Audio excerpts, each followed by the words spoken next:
भाई के लल्लू पुलिसमैन है। इतना इम्पोर्टेंट डिस्कस चल रहा है, 10 मिनट से हम बैठे हुए हैं और ये लैपटॉप में गेम खेल रहा है।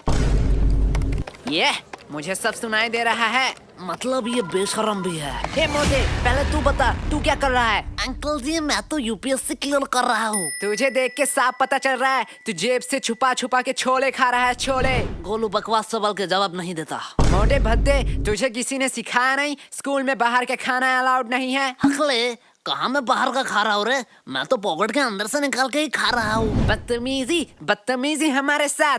सर शुरू किसने किया था? ठीक है, चलो बयान पे आते हैं। पहले पर्सनल डिटेल के बारे में बात करेंगे। तो बताओ तुम लोग कहाँ रहते हो? सर जी मैं बोलूंगा। हाँ, बोलो। मैं अपने मम्मी पापा के साथ रहता हूँ। क्या मम्मी पापा के साथ? ठीक है, तो बताओ तुम्हारे मम्मी पापा किधर रहते हैं? सर जी मेरे साथ। मतलब तुम अपने मम्मी पापा के साथ रहते हो? हाँ जी। और तुम्हारे मम्मी पापा तुम्हारे साथ? बराबर। पर तुम तीनों किधर रहते हो? सर हम पड़ोसी के साइड में रहते हैं। अरे ये बच्चा मुझे पागल कर देगा। आखिरी बार के लिए कह रहा हूँ, तुम्हारा पड़ोसी कहाँ रहता है? सर जी आप मारोगे तो नहीं? नहीं मारूंगा। प्लीज बच्चे बता दे। हमारे साइड में ही रहते हैं। छोड़ो, पर्सनल डिटेल की कोई जरूरत नहीं है। पहले बताओ तुम लोग 29 तारीख को क्या कर रहे थे? सर जी परसों आपने क्या खाया? परसों तो याद नहीं। तो 29 तारीख हमें खा के याद रहेगा। किसने इसे पुलिस बना बनाया? बराबर बात। अरे इन लोगों को क्या पता दीवार के उस साइड कौन खड़ा है, बस वो ना अंदर आ जाए। वो सब तो ठीक है, लेकिन मैं अभी भी पूछ रहा हूँ हमने किया क्या है? बेटे काम ऐसे करो कि टीवी पे आओ, सीसीटीवी पे नहीं। देखो ये दोनों कौन है? अरे ये दोनों फिल्म स्टार जैसे लड़के कौन है? ये मोटा लड़का तो बड़ा क्यूट है। लड़कियां तो नशे काट रही होंगे घर में इसके लिए। साइड में नीले बाल वाले को देख, इतना स्टाइलिश लग रहा है, एकदम गैंगस्टर माफी। अबे गधो, ये तुम दोनों ही हो। एग्जैक्टली। हम हमारी ही बात कर रहे थे। तो अब तुम लोग ये भी बता दो कि तुम लोग यहाँ क्या कर रहे थे? राजेंद्र नगर में जो सुभाष चंद्र बोस की मूर्ति है उसके साइड में एक पतली सी गली निकलती है। हाँ, उसके एकदम टॉप में एक मोमो की दुकान है। हाँ है। एक मिनट वेट, अब ये मत कहना कि मोमो खिला दो फिर बयान दोगे। क्या फिर आप मुझे तो गलत समझते हो? मैं नहीं बोलूंगा। अरे सॉरी बेटा, बोलो। हाँ तो उस मोमो के दुकान के अगले ही गली में दाहिने साइड में एक कचौरी का दुकान है। हाँ। तो कचौरी खिला दो फिर मैं बयान दे देता हूँ। दोपहर में कौन मोमो खाएगा? बच्चे अब तू अपना मुंह मत खोलना। इस बच्चे से तो वैसे ही उम्मीद नहीं थी। बेटा तू ही मेरा लास्ट ऑप्शन है, बता दे, तेरी भलाई के लिए ही कह रहा हूँ। सर उस दिन कुछ अजीब हुआ था। ये हुई ना बात। देख मोटे, ऐसे देते हैं बयान। एक अजीब सा इंसान आया जिसे मैंने शायद कभी नहीं देखा। हाँ तब उसके हाथ में एक चाकू था। क्या? पहले मैंने सोचा शायद वो किसी दूसरे की तलाश में है। धीरे धीरे मैंने देखा वो मेरे करीब आ रहा था। हाँ फिर वो मेरे करीब आता गया। हाँ फिर उसने उसी चाकू से मुझे घच और कहानी खत्म। क्या तुम मर गए? एक मिनट वेट, लेकिन तुम तो जिंदा हो। अरे सर तभी मेरा नींद टूट गया।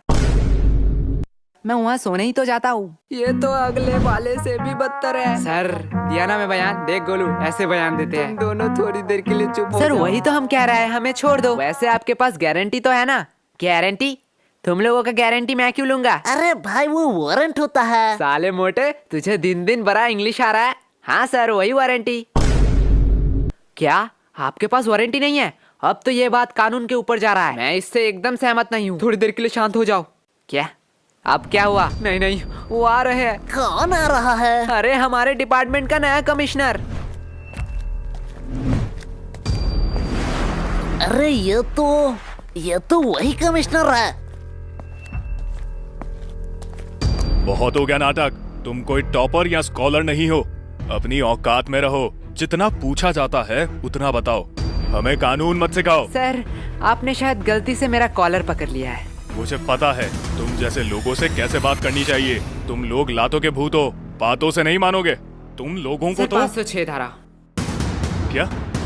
क्या कहा तुमने? सर 506 धारा के तहत आप किसी को धमकी नहीं दे सकते हो। और बात करते हैं बयान के, तो आप स्कूल में घुस के एक नाबालिग से पूछताछ कर रहे हो, उनके पेरेंट्स के परमिशन के बगैर। अरे सर जी हम आपके ऊपर 376 धारा भी लगा सकते हैं। गोलू साले, 376 धारा सामूहिक बलात्कारों के ऊपर लगाया जाता है। अरे बाप रे, मैं थोड़ी देर के लिए चुप ही रह लेता हूँ। और हमें हाथ लगाने की तो दूर की बात, अगर हमें खरोच भी आया तो 325 धारा के तहत जोखिम हमले के इंटेंशन में 7 साल का जेल होगा आपको बस।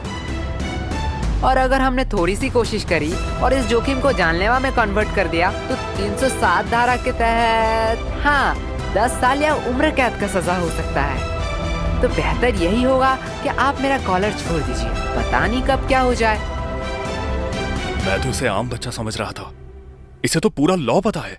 अरे बाप रे बाप, इतना लॉ तो मुझे भी याद नहीं। भाई मैं तो तुझे लल्लू समझ रहा था, पर तू तो जीनियस है भाई, जीनियस। क्या बकवास है, काश ये भी मेरे साथ रोज 4 एपिसोड देखते क्राइम पेट्रोल दस्तक के। सर अब आप लोगों का टाइम हो गया। आपने हमसे इज्जत से बात करी, इसलिए हमने बिना परमिशन के स्कूल के बच्चों से पूछताछ करने की इजाजत दी थी, लेकिन अब आप बदतमीजी कर रहे हैं। यही होता है टीचर, पूरा स्कूल इस इंसान को जाहिल देशी दरिंदा कह सकता है, लेकिन हमारे लिए एक महान प्रिंसिपल है। और यस गोलू, तुम अपने पेरेंट्स को बुलाना, जो थोड़ा जाहिल और देशी दरिंदा है। तो अब आप जा सकते हैं। लेकिन सर हमारा बयान चलो। और सर और एक बात, मुझे मेरा औकात अच्छे से मालूम है, आप बस अपना मत भूलना।